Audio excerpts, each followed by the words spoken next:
Hey guys, what's happening? This is Sunil here. This is video number 6, the final video of this sub-series pertaining to all the aspects of this free VST plugin called CHORDZ. Anyways, let's get on with this last tutorial. It's not much of a tutorial per se, but just a little bit of a review of the entirety of CHORDZ in terms of its limitations. So over the course of the last 2 to 3 videos, you've seen the amazing potential and possibilities this chord plugin has to offer. But while this is nothing short of totally awesome, it does face a few limitations. For some of you, these limitations could be negligible. For some of you, it would mean a big deal. Nevertheless, this is one of the very few scenarios in my life that I actually prefer to see the glass as half full and not half empty, and embrace chords for the life-changing, amazing, instant gratification, instant inspiration MIDI chord generator for Windows that it is. So let's just go through with the key limitations of CHORDZ. Number 1, this plugin is currently only for the Windows operating system and not for Mac. Well, it's quite sad because I'm quite unbiased when it comes to operating systems.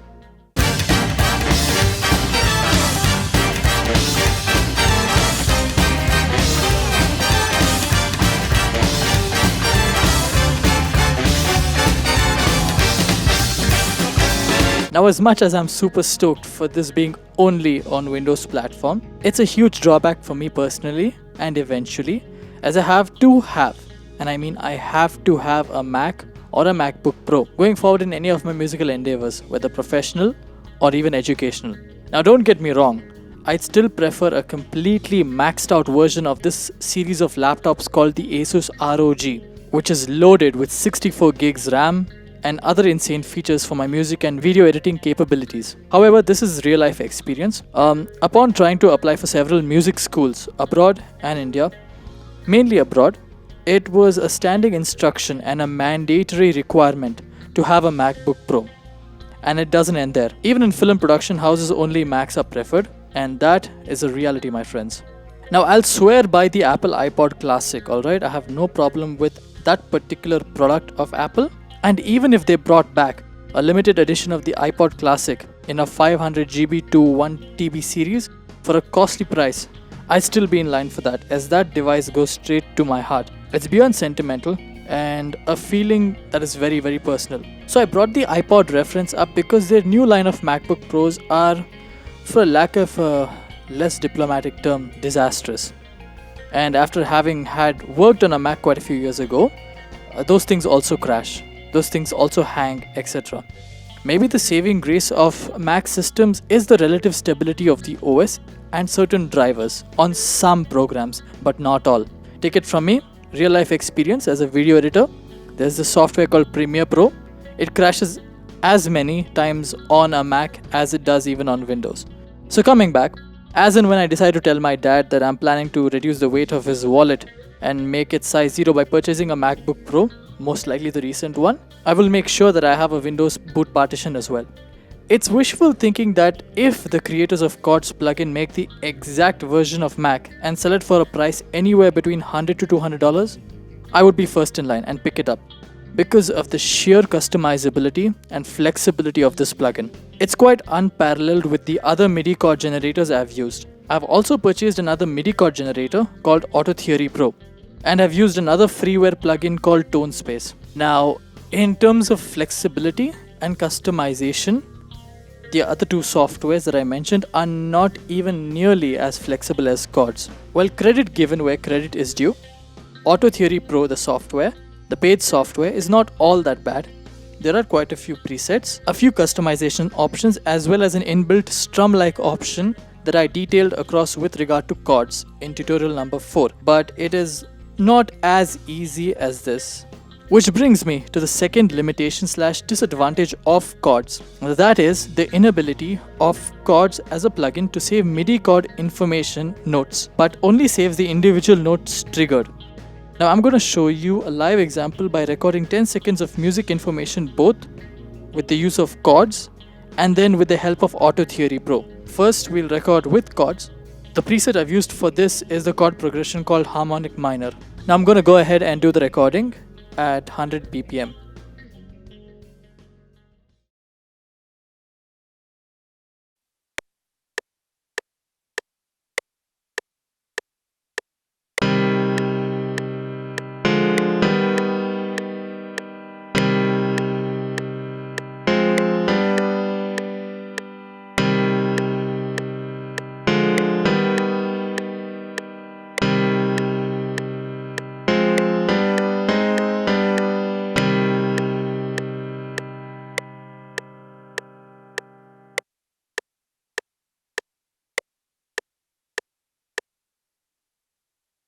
So now I've recorded this and I'm just gonna go ahead to the piano roll. So now you can see the chord information is only a single note that's triggered here. It is not a series of 2 to 3 notes which constitute the chord, and in some sense that becomes a limitation. I'll just play this again.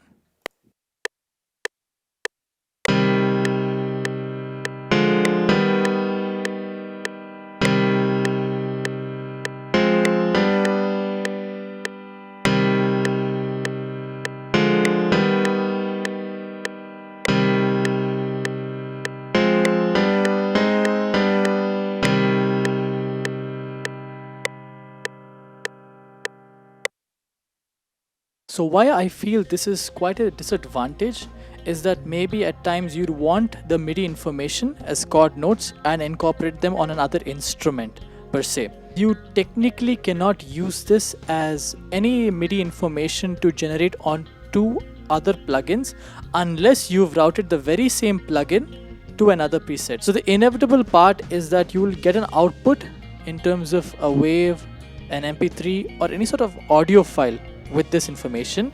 However, if you plan on rendering this as a MIDI file and putting onto any other plugin or any other VST instrument, you would pretty much not get the same output. Let me just show an example. I'll probably take the same information here, the MIDI information, and map it directly to this Jazz Baby. Now that I've done this, let me reduce the volume of the chords and play this and see what the resulting sound is. I've just removed the output port routing signal here so that only the sound of Jazz Baby with the corresponding notes will be triggered here.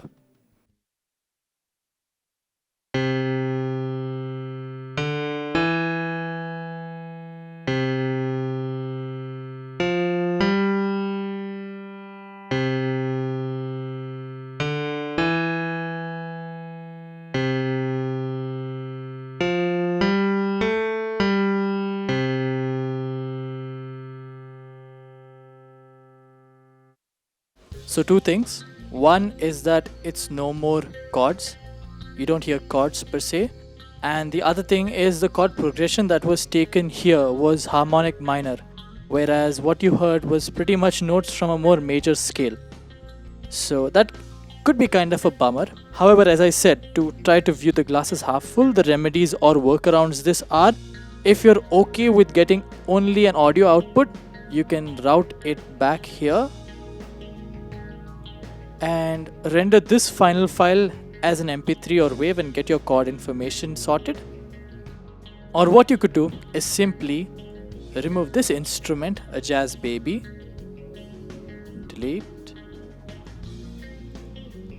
and put any other instrument on that and change its input to 3. So effectively you get the same chord progression with a different instrument, provided you just put a new instrument and route the signal. Let's check it.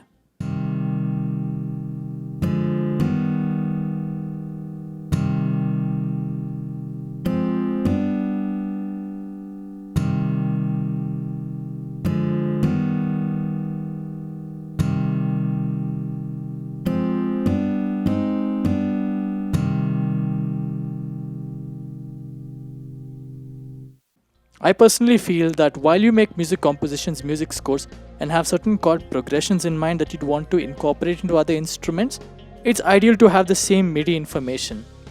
But say this MIDI information would not be available on Mac simply because it's not there. This MIDI information would be useless unless you have the chords plugin installed in your respective DAW and routed respectively, and also have the respective chord progression preset enabled on your chords, because if you put some other chord preset, it's of no use. Now let's go ahead and record some information with the help of Auto Theory. For this I have to exit FL Studio, set up the generator software, that's Auto Theory Pro, and just give me 5 seconds and I'll be back.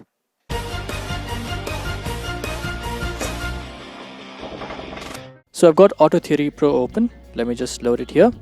This is kind of the interface. As I said, this is quite a useful tool, quite a useful plugin. I'm just giving it a lot of heat because of the fact that CHORDZ has changed a lot of things in terms of flexibility and customization. And a lot of people who've been acclimatized to some sort of comfort, I'm guessing, for lack of a better term, would find this definitely a little more complex. This is where you check the presets out, and I've clicked harmonic minor to kind of match with what we did earlier. Another thing about Auto Theory Pro is that when you enable it and work around FL Studio, you would have to have a MIDI keyboard connected by default. It does not work if any MIDI connections or MIDI to USB connections are not there. I've had personal experience when I was trying to use the Auto Theory Pro along with the QWERTY keyboard, but it didn't work. However, if you connect your respective MIDI device and then for some reason it would automatically work. There's another thing about how to set up the Auto Theory Pro, which would be a different video altogether. I suggest you can look at several YouTube videos which are already there on the same. Now I put up this preset called harmonic minor because the earlier example also had harmonic minor as a preset, and that would give more reference, more clarity and more perspective in terms of the same type of chord information being delivered, but how its output is seen on the DAW. So I'm gonna go ahead and press the record button and let's check it out how it sounds.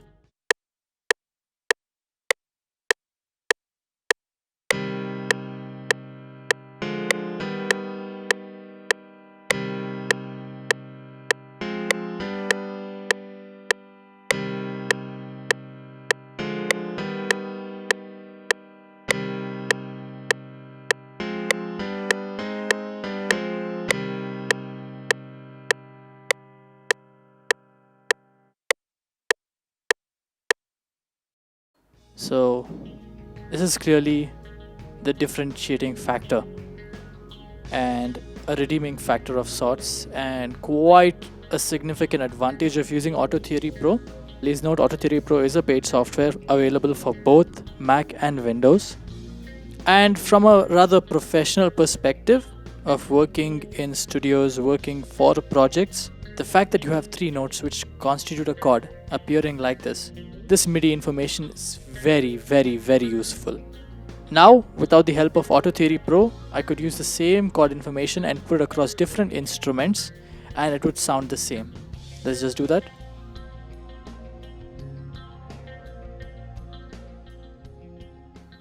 Check it out.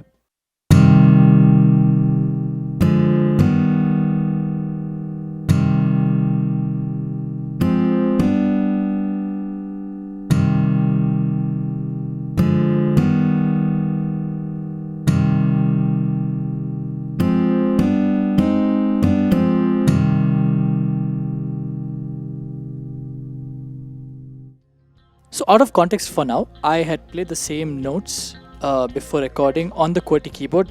However, with Auto Theory Pro, I had to first connect a MIDI keyboard or a respective MIDI device. Then I could enable my QWERTY keyboard to be used on FL Studio.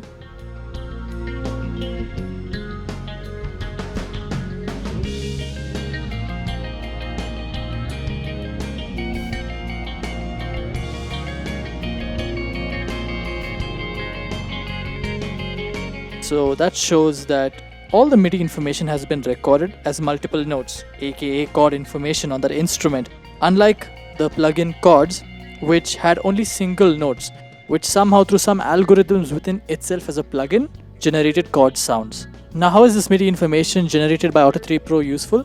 Well, one example is clearly shown here. That is, you can copy the MIDI information across to different instruments, and even you could save it as MIDI files, which you could use across different plugins on different DAWs as well. So that's a distinct advantage of Auto Theory Pro as a chord generator plugin over CHORDZ. But as I said earlier, for the users of CHORDZ, don't be dismayed. The workarounds to generating MIDI information with your respective compositions still make sense if you are happy, satisfied and content by rendering them as a WAV file or any other applicable audio file and then putting them on another timeline on a respective DAW, or you have the same preset mapped on a different DAW and you just copy the chord information, put it across on your chords on that DAW and it would generate the same result. And finally, The last, or what I consider the last crucial limitation or disadvantage of the CHORDZ plugin is that it colors the sound and dampens and decays it, and not necessarily in a very favorable manner. This disadvantage doesn't affect drums or rhythm based things much, but any other plugin with note or melody driven sounds, it definitely does. Now I've tried the same chord options with Auto Theory Pro, and the sound is much more clearer than when I played and got the same result with CHORDZ. For people using CHORDZ for the first time, I'm sure your mind is going to be blown over with the number of possibilities, and just with the fact that you can get one chord of several notes with just clicking one key. That's just kick-ass. Now it's great, it's awesome, and I'm really as happy as anyone else who's found that glitter in their eyes after using this chord for the first time. But going forward, you will realize the value of the quality of sound more sooner than later. I remember the first time I got my first ever guitar multi-effects pedal. It was called the Digitech GNX3. I was over the moon having been given that pedal, as most of my contemporaries and friends at the time had these small Zoom multi-effects pedal. I was just gushing with excitement and playing that GNX with a Marshall amp.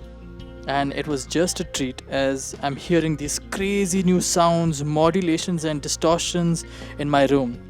And I thought I was going to be it. I thought I was going to be the ultimate, guitarist at the scene at that time. That was until my first gig with the GNX pedal, and they gave me what is called a DI, a direct input. And it sounded atrocious. Think of something so melodious, think of something so beautiful, so amazing, so cool, suddenly being degraded to such a level. Well, this example will show it. It's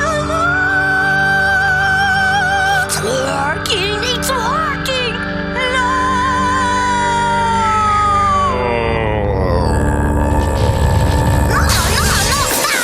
Stop! So you can understand, I fell from the clouds all the way to the center of the earth.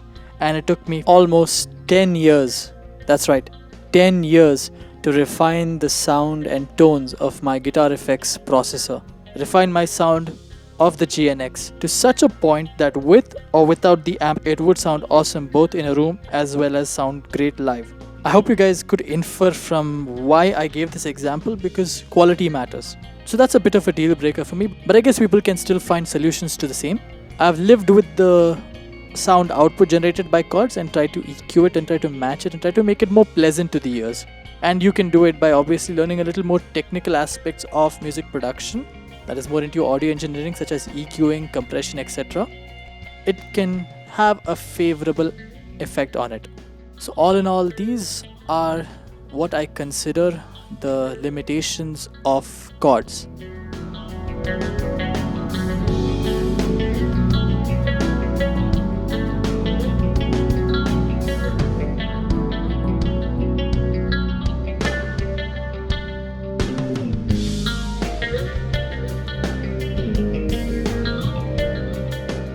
Alright, for those of you who were anticipating me using another freeware plugin called Tone Space, don't.